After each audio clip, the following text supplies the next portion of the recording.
امام اعظم ابو حنیفہ کی مخالف جماعتیں بڑی زیادہ تھیں، چونکہ آپ اجتہاد کرتے تھے، مسائل نکالتے تھے، مخالفین بڑے تھے۔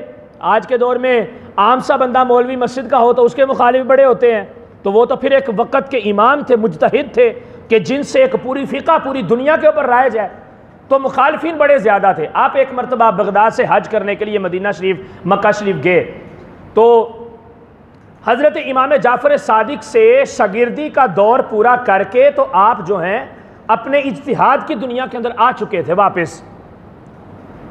یعنی کہ امام جعفر صادق آپ کے اساتذہ میں شمار ہو چکے تھے۔ تو کسی بندے نے شکایت کر دی کہ حضرت آپ کا شاگرد جو امام اعظم ابو حنیفہ ہے، نعمان بن ثابت جو ہے، یہ آپ کے نانا کے دین کے اوپر اپنے قیاس کو ترجیح دیتا ہے۔ بات کو سمجھ رہے ہیں؟ یعنی کہ آپ کے نانا کے دین کے اندر جو باتیں ہیں، جو ان کی شریعت ہے، اس کو ترک کرتا ہے، اور اپنی مرضی سے جو مسائل اخذ کیے ہوتے ہیں ان کو لوگوں کے سامنے پیش کر کے تو ان کے اوپر عمل کرنے کے لیے لوگوں کو کہتا ہے۔ اب یہ بات جب امام جعفر صادق کو بتائی گئی تو آپ حج کے لیے تشریف لے کے گئے، تو زیارت ہوئی، سلام کے لیے حاضر ہوئے حضرت امام جعفر صادق رضی اللہ عنہ کی خدمت میں، تو آپ نے سوال کیا، کھڑے تھے، روایت کے اندر آتا ہے کہ دونوں استاد و شاگرد کھڑے تھے، تو امام جعفر صادق اپنے اس شاگرد کی تعظیم، حالانکہ اہل بیت رسول ہیں، سید ہیں، آل پاک ہیں، حسنین کریمین کا خون ہیں، سیدہ فاطمہ الزہرا کی ذریت میں آپ کا شمار ہوتا ہے، لیکن اس کے باوجود امام جعفر صادق سید ہوتے ہوئے بھی اپنے شاگرد غیر سید امام اعظم ابو حنیفہ کا احترام بہت زیادہ کرتے تھے کہ کبھی ان کو اپنے پاؤں میں نہیں بیٹھنے دیتے تھے۔ یہ عالم کی قدر ہے، عالم کی قدر ہے۔ علم جو ہے، نبی کریم علیہ السلام نے ایویں نہیں فرمایا کہ فضل العالم علی العابد کفضلی علی ادنی امتی، او کما قال علیہ السلام، مشکاۃ شریف کے اندر روایت موجود ہے، مسلم کے اندر بھی ہے۔ حضور فرماتے ہیں کہ ایک عالم کو ایک غیر عالم عبادت گزار بندے کے اوپر وہ فضیلت حاصل ہے کہ جو مجھ کو بطور نبی اپنے امتی کے اوپر فضیلت حاصل ہے۔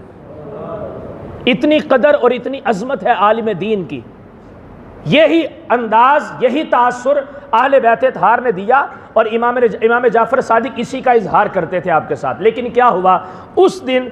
آپ نیچے بیٹھے، امام اعظم ابو حنیفہ نیچے بیٹھے اور امام جعفر صادق کو اونچی جگہ پہ بٹھایا۔ انہوں نے کہا نہیں، میں آپ کے ساتھ برابر بیٹھوں گا۔ آپ نے فرمایا نہیں، آپ اہل بیت رسول ہیں، اب بات ہے آپ کے نانا کے دین کی، تو آپ اس دین کے نمائندے ہیں، میں اس دین کا ملازم ہوں، میں اس دین کا خادم ہوں، شریعت آپ کے گھر سے چلی ہے، میں صرف آپ کے گھر سے چلی ہوئی شریعت کی خدمت کرنے والا ہوں، لہٰذا آج آپ اوپر بیٹھیں گے، آج دین کی بات ہے اور میں آپ کے قدموں میں بیٹھوں گا۔ امام جعفر صادق پھر اونچی جگہ پہ تشریف فرما ہوئے، امام اعظم ابو حنیفہ پاؤں میں بیٹھے۔ آپ نے 3 سوال پیش کیے۔ آپ نے فرمایا جی آپ کے سامنے یہ اعتراض پیش کیا گیا کہ نعمان بن ثابت آپ کے نانا کے دین کو چھوڑتا ہے اور اپنے قیاس کو ترجیح دیتا ہے۔ کہتے ہیں کہ جی 3 مسئلے ہیں۔ سب سے پہلا مسئلہ کہ بات پھر وہ ابھی رات مجھے ایک ساتھی کہہ رہے تھے کہ آپ مسجد میں جب کوئی اس طرح کی بے پردگی والی بات کرتے ہیں شریف فقی اعتبار سے یا شرعی اعتبار سے، تو لوگ کہتے ہیں نہیں مسجد میں یہو جیاں گلاں کرن دا کی فائدہ ہے، یا یہو جیاں گلاں مسجد نہیں کرنیاں چاہیے، قاری صاحب نوں شرم نہیں آؤندی۔ میں نے ان سے کہا کہ اگر یہ مسائل مسجد کے اندر بیان کرنے والے نہیں ہیں تو رب نے قرآن میں کیوں بیان کیے ہیں،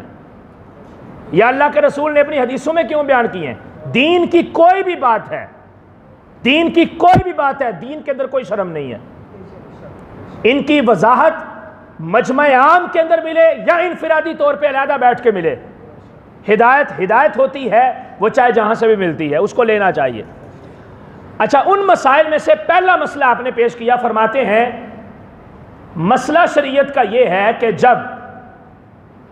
مرد کے اعلی تناسل سے پیشاب کا خروج ہوتا ہے تو صرف اس کے اوپر وضو لازم آتا ہے، غسل لازم نہیں آتا۔ لیکن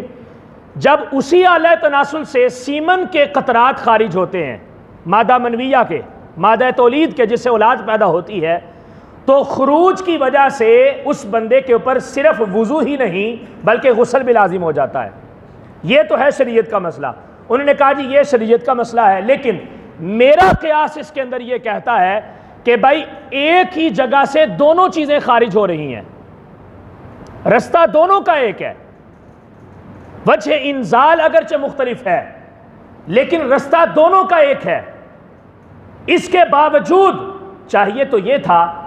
کہ جس طرح منی کے خروج کے اوپر غسل فرض ہو رہا ہے، پیشاب کے خروج پر بھی غسل فرض ہونا چاہیے تھا۔ قیاس یہ کہتا ہے چونکہ جگہ کا خروج جو ہے وہ دونوں کا ایک ہی ہے، لیکن فرمایا کہ میں نے اپنے قیاس کو آگے نہیں رکھا، میں نے آپ کے نانا کے دین کے اوپر عمل کیا کہ شریعت مطہرہ کہتی ہے کہ پیشاب کے اوپر وضو لازم آئے گا، غسل لازم نہیں آئے گا، اگرچہ خروج دونوں کا ایک ہے، لیکن کیا ہے بندے کی طبیعت کو دیکھا جائے گا۔ اب سوال پیدا ہوتا ہے، ایک بندہ ایک دن میں 10 مرتبہ پیشاب کرتا ہے، وہ 10 مرتبہ غسل کرے گا؟ اس کے لیے تو مسئلہ تنگ ہو جائے گا، وہ تو ہر وقت بس نہانے پہ رہا۔ لیکن جو مادہ منویہ کا خروج ہے وہ دن میں اپنی اپنی طبیعت کا حساب ہے، کئی لوگوں کے اوپر 3 دن کے بعد غسل فرض ہوتا ہے، کئی جس طرح کے بندے کی ایک کیفیت طبیعت اور اپنا ایک شوق ہو یا اپنا ایک انداز ہو، وہ چونکہ کبھی کبھی ہوتا ہے اس لیے اس کے کبھی کبھی کے خروج کے اوپر غسل کا حکم لازم آئے گا، لیکن جو مسلسل دن میں کئی مرتبہ خارج ہوتا ہے اگرچہ رستہ دونوں کا ایک ہے لیکن طبیعت کے حساب سے مسئلے کے اندر فرق آ جائے گا کہ پیشاب کے خروج کے اوپر صرف وضو لازم آئے گا اور مادہ منویہ کے خروج کے اوپر غسل بھی لازم آ جائے گا۔ پھر آپ نے کہا دوسرا مسئلہ آپ نے پیش کیا کہ جب عورت ماہواری کے ایام میں ہوتی ہے، ناپاک ہوتی ہے، حائضہ عورت جو حیض کی حالت میں ہے، اس کے لیے شریعت کہتی ہے کہ حیض کی حالت میں نماز بھی معاف ہے، روزہ بھی معاف ہے، لیکن جب یہ دن گزر جائیں گے تو روزے کی قضا کی جائے گی، نمازیں ساری کی ساری معاف ہیں۔ جو اس حالت میں ہے وہ کم سے کم 3 دن ہوتا ہے، زیادہ سے زیادہ 10 دن ہوتا ہے۔ آج کل چونکہ خوراک اس طرح کی نہیں ہے، طبیعتیں اس طرح کی نہیں ہیں، برائلر سارا سسٹم ہے ہر طرف، تو اس وجہ سے اب چینج ہو گیا سسٹم، اب دنوں کے اندر جو ہے وہ کمی آ چکی ہے۔ ہماری ماؤں بہنوں بیٹیوں کے اندر یہ ایک سسٹم اللہ تعالیٰ نے رکھا ہوا ہے ان کے ماہواری کے ایام کا، تو ماہواری کے ایام میں عورت کے اوپر نماز بھی ساقط ہے اس سے اور روزہ بھی ساقط ہے، لیکن جب ماہواری سے پاک ہو جائے گی تو اس نے روزے کی قضا کرنی ہے، نمازوں کی قضا نہیں ہے۔ اب میرا آپ سے سوال یہ ہے کہ قرآن پاک کے اندر زیادہ تر مسائل نماز کے ذکر کیے گئے ہیں یا روزے کے ذکر کیے گئے ہیں؟ نماز کے ذکر کیے گئے ہیں۔ امام صاحب نے کہا کہ میرا قیاس یہ کہتا ہے کہ نماز کے احکام اور ان کے بارے میں مسائل اللہ نے زیادہ ذکر کیے ہیں، لہذا اس کا حکم سخت ہے، وہ معاف نہیں ہونی چاہیے۔ لیکن چونکہ آپ کے نانا کا دین ہے، شریعت مطہرہ یہ کہتی ہے کہ نماز 10 دن ہیں، 10 دنوں میں 5 جو ہے وہ دن کی 5 نمازیں ہوں تو 5 10 50 نمازیں بن جائیں گی، تو 50 نمازیں اگر عورت قضا کرنے کے لیے لگ جائے تو اس کے لیے تو بڑا حرج ہے، بڑا مسئلہ ہے، بڑی دقت کے اندر وہ شمار جو ہے وہ گرفتار ہو جائے گی۔ لیکن کیا ہے، روزہ تو ایک دن کا ایک ہی ہے، ایک دن کا ایک ہے، نماز جو ہے وہ ایک دن کی 5 ہے اور وہ 50 بن جائے گی، وہ ادا جو موجودہ ہے وہ پڑے گی کہ قضا پڑے گی؟ تو آپ نے فرمایا میں نے آپ کے نانا کے مسئلے کے اوپر عمل کیا، روزے کی قضا کی جائے گی، اپنے قیاس کو میں نے چھوڑ دیا، نمازوں کی قضا نہیں کی جائے گی۔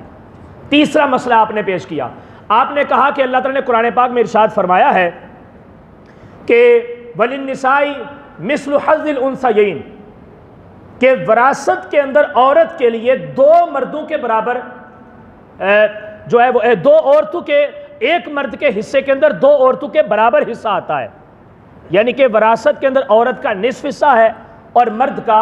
مکمل حصہ ہے۔ حالانکہ عورت کمزور ہے، وہ تجارت بھی نہیں کر سکتی، کاروبار بھی نہیں کر سکتی، اس کے لیے حالانکہ ڈبل حصہ ہونا چاہیے۔ آپ نے کہا کہ میرا قیاس یہ کہتا ہے کہ عورت کے لیے ڈبل حصہ ہو، اگر ڈبل نہیں تو کم از کم مرد کے برابر ہو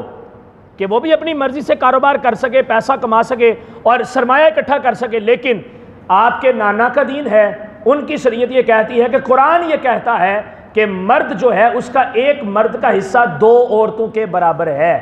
لہٰذا میں نے اپنے قیاس کو چھوڑ دیا، میں نے آپ کے نانا کے دین کے اوپر عمل کیا۔ یہ ہے کہ جب بھی کوئی بھی مسئلہ اخذ کیا جائے گا اس مسئلے کو 4 چیزوں سے پرکھا جائے گا۔ سب سے پہلے قرآن، اس کے بعد حدیث، اگر قرآن میں نہ ملے پھر حدیث یا سیرت رسول، اگر سیرت رسول میں بھی نہ ملے پھر اجماع امت، سیرت صحابہ و اہل بیت اطہار علیہم السلام و علیہم الرضوان، اور اگر ان تینوں میں سے نہ ملے تو پھر قیاس یا اجتہاد کی طرف جائیں گے، لیکن اس کو بھی تب قبول کیا جائے گا جب وہ ان تینوں میں سے کسی ایک کے اوپر پورا اترتا ہوگا۔